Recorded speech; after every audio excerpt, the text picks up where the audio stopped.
Alors David Suc, avant de parler de 2023, petit retour sur l'année qui vient de s'écouler. Est-ce qu'elle était par exemple à la hauteur des ventes records d'Extra, la nouvelle boule de Noël de Meisenthal?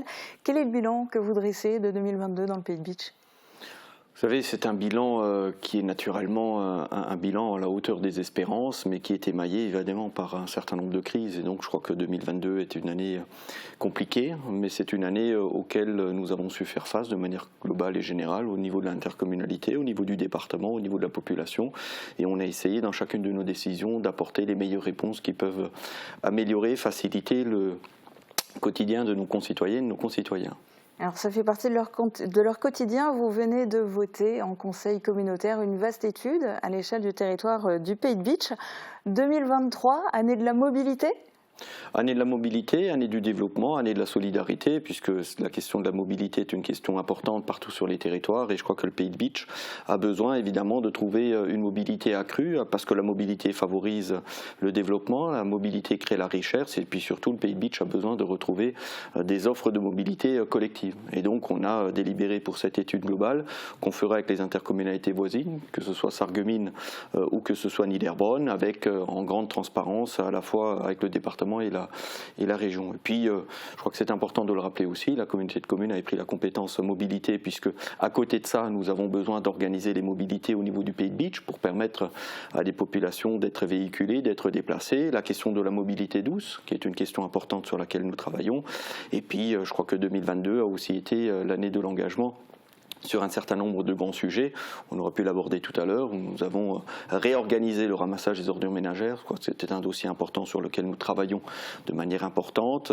La question de l'éducation, puisque nous avons signé une convention territoire éducatif rural avec l'État pour améliorer ce côté éducatif et cette capacité pour l'intercommunalité d'accompagner sur des questions pratiques l'enseignement dans les collèges, un certain nombre de mesures et de décisions qui ont été prises pour améliorer la qualité de vie et le développement au Beacherland.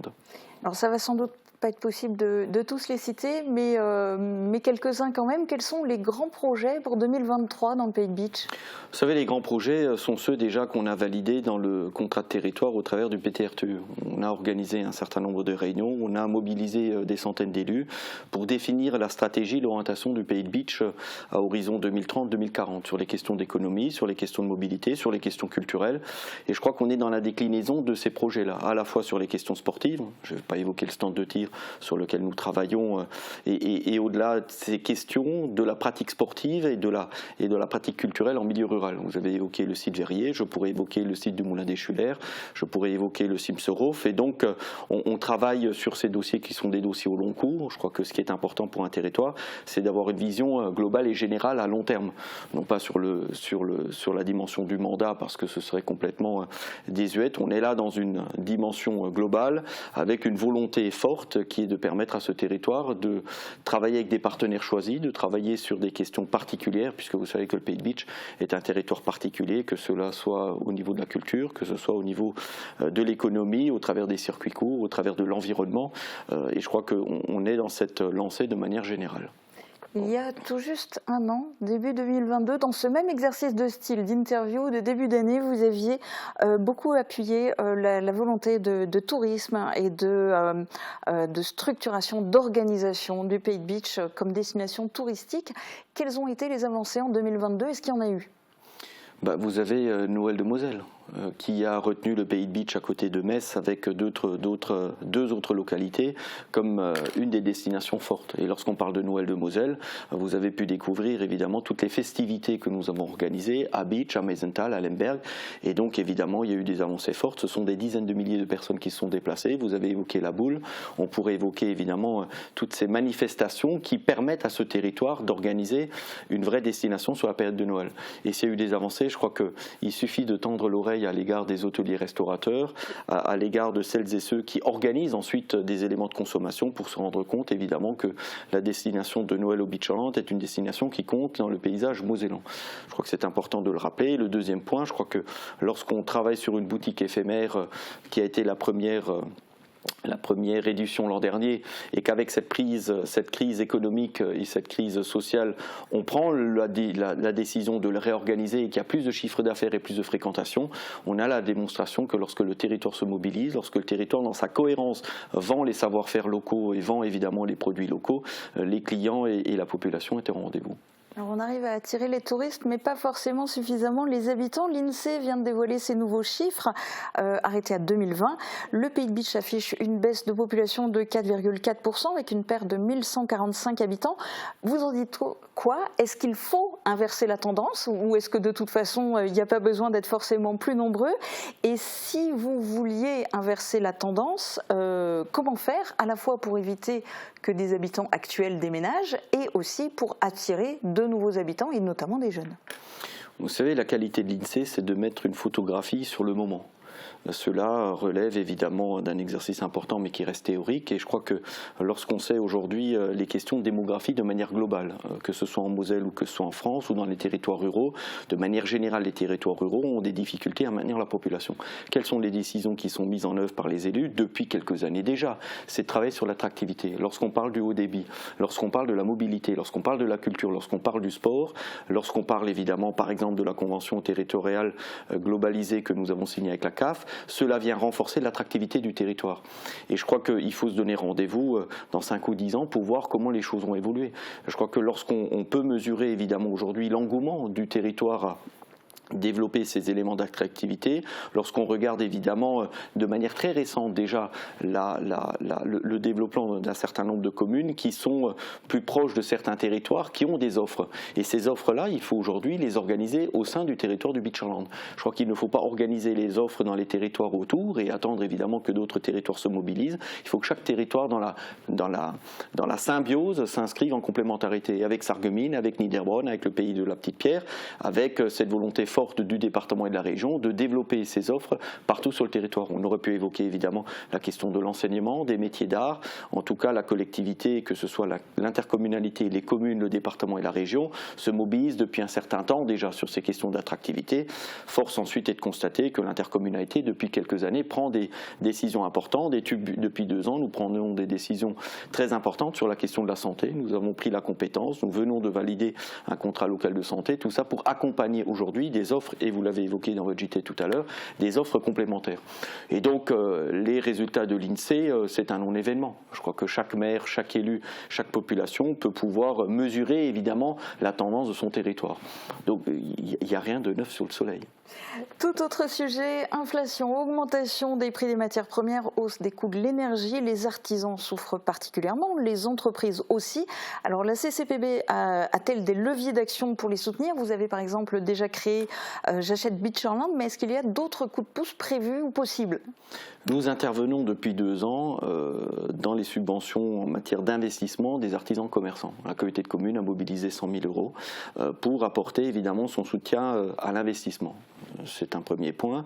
Le deuxième, c'est que nous soutenons évidemment l'économie locale au travers de la consommation locale, du développement des circuits courts, ce qui vient renforcer aussi l'attractivité touristique, mais surtout renforcer la capacité de celles et ceux qui sont installés sur le territoire à vendre des produits à celles et ceux qui sont des consommateurs du territoire. Je crois que la meilleure politique économique, c'est déjà de raccourcir, de raffermir le flux des matériaux, le flux évidemment des matières premières et ne pas les envoyer sur les routes pour aller à l'autre bout de la France ou de l'Europe se faire transformer. Et donc c'est dans cette dimension-là que nous nous inscrivons avec cette volonté aussi de susciter des créations nouvelles. Et donc naturellement la communauté de communes avec ses partenaires, la région et le département, et je crois que c'est important de le rappeler, on est mobilisé pour développer l'activité économique mais surtout la consommation et l'investissement sur le territoire. Et la communauté de communes y met les moyens. Autre thématique, la situation est tendue avec le SDEA, le syndicat des eaux et de l'assainissement Alsace-Moselle, qui veut se retirer du Pays de Bitche en juillet. Vous avez un plan B ? La solution et la situation, elle n'est pas tendue, il n'y a pas de plan B. Je crois que lorsqu'on est dans un syndicat, ce syndicat a vocation à mettre en œuvre les décisions de son syndicat. Et le SDEA est un syndicat de qualité qui est organisé par commission locale, dont je suis le président. Et donc nous avons pris des décisions importantes à l'unanimité, des questions budgétaires. Celles-ci doivent être observées dans la déclinaison, à la fois sur les investissements et sur les recettes. Le Pays de Bitche paye ses recettes, le Pays de Bitche, au travers de ses usagers, paye les redevances. En face, il faut que les investissements se fassent. Et puis la SDE a demandé évidemment une décision de la communauté de communes que nous avons pris à l'unanimité. Et puis le dernier point, vous savez, lorsqu'on est dans un syndicat, c'est ceux qui sont dans le syndicat qui peuvent décider de sortir. Ce n'est pas le syndicat qui peut décider d'exclure qui que ce soit. Donc voilà, je crois que lorsqu'on se tient au droit, lorsqu'on se tient à des décisions démocratiques, il n'y a pas de sujet. Voilà. Le reste... Les rapports ne sont pas tendus, mais ça fait quand même un peu rapport de force, ce que vous dites, c'est pas le syndicat qui peut décider de partir. Mais je vous dis la loi, madame. D'accord. Voilà. Alors, vous avez commencé à l'aborder tout à l'heure concernant les déchets. Vous avez choisi de maintenir la collecte en porte-à-porte pour les recyclables, en alternant les collectes du coup une semaine sur deux. Quel bilan en dressez-vous, sachant que l'été dernier, il y a quand même eu, en période de forte chaleur, pas mal de plaintes? Écoutez, c'est un bilan 100% positif. Vous avez évoqué tout à l'heure l'attractivité, vous avez évoqué quelles sont les décisions du Pays de Bitche. Le Pays de Bitche prend les décisions qui sont les plus favorables à ses usagers et à ses habitants. Nous avons fait le choix de ne pas demander aux gens de se déplacer pour aller aux bornes d'apport volontaire. Et vous êtes bien placé pour pouvoir mesurer combien ce service est apprécié unanimement et qu'il est beaucoup envié par les territoires où la population doit se déplacer pour aller aux bandes d'apport volontaire.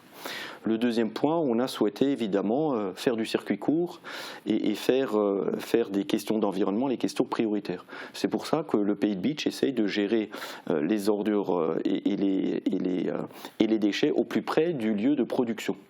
C'est les composteurs, c'est les abri-bacs. Et je crois que c'est une démonstration qui aujourd'hui a été faite et qui est 100% gagnante. Et vous pouvez le mesurer. Je vous invite à venir rencontrer celles et ceux qui sont des usagers du service de collecte des ordures ménagères au Pays de Bitche pour se rendre compte que nous avons aujourd'hui un service qui est le plus adapté à la population. D'un côté, un ramassage de porte-à-porte, d'un autre, pour celles et ceux qui veulent composter, qui veulent gérer leurs matériaux putrescibles chez eux, la gratuité des composteurs. Nous offrons un composteur pour celles et ceux qui veulent composter. Et pour celles et ceux qui veulent ne pas utiliser des sachets, qui, je le rappelle, sont évidemment pas putrescibles, pas compostables, et donc il y a là des productions qui ne sont pas tout à fait vertueuses, on propose l'utilisation d'un abri-bac. Ça veut dire que dans quelques endroits pour les communes qui ont souhaité expérimenter, et toutes les communes qui se sont lancées dans l'expérimentation en sont satisfaits. On a d'ailleurs d'autres communes qui souhaitent aussi bénéficier d'un abri-bac, ce qui permet à la population de se déplacer et de déverser leurs biodéchets dans un espace qui est réservé évidemment pour les biodéchets et qui est collecté de manière hebdomadaire par un prestataire pour ensuite être valorisé par le CIDEM. Donc 100% satisfait de la part du président. Vous disiez tout à l'heure concernant la santé qu'effectivement la CCPB a pris la compétence. Comment ça se profile pour la suite? Quel rôle peut jouer la communauté de communes dans l'évolution de l'offre de soins? Je crois que le constat qui est fait aujourd'hui, c'est un constat d'interrogation par les usagers des services de santé et un constat qui est partagé par les élus en disant que ça devrait fonctionner différemment. Je crois que lorsqu'on a dit ça, on dit la vérité, mais on n'a pas avancé. Il a été proposé que l'intercommunalité puisse prendre ses compétences pour à un moment donné, à côté de l'État, à côté de la région, dont je salue évidemment l'engagement, puisse apporter sa contribution. Ici à Sarreguemines, cela est fait depuis de longues années à côté de l'hôpital de Sarreguemines au travers de la communauté d'agglomération, puisse évidemment organiser une offre de soins adaptée. Cela peut se concrétiser par des moyens financiers qui sont mobilisés. Cela peut être concrétisé par des embauches au niveau de l'intercommunalité pour faciliter, par exemple, pour les médecins, le fonctionnement administratif, parce que les professionnels de santé, ce qu'ils veulent, c'est être au service de leurs patients et non pas au service de la technostructure et de l'administratif. Et donc, la communauté de communes, elle sera aux avant-postes, à côté des professionnels de santé, à côté de l'hôpital de Sarreguemines-Bitche, à côté de la région, pour essayer d'organiser une offre de soins qui soit adaptée au milieu rural, qui soit adaptée à la géographie et aux besoins du territoire. Vous êtes président de la CCPB, mais vous êtes aussi vice-président du conseil départemental de la Moselle. Quel est le regard que vous portez sur 2023 à l'échelle départementale ? À l'échelle départementale, le département est mobilisé à la fois sur les questions de relance de l'économie, je crois que c'est important, on l'évoquait tout à l'heure au travers de Moselle Attractivité. Le département est très engagé sur Paris 2024 au travers d'un soutien fort à la pratique sportive et nous avons inauguré un haut lieu de la préparation sportive à côté de Metz et vous le savez. Le département est très engagé dans le soutien à l'économie locale au travers des investissements qu'il conduit à côté des communes et de l'intercommunalité. Ce sont 25 millions d'euros qui sont apportés tous les ans au niveau des investissements locaux. Il est très investi évidemment dans la restructuration de ces collèges.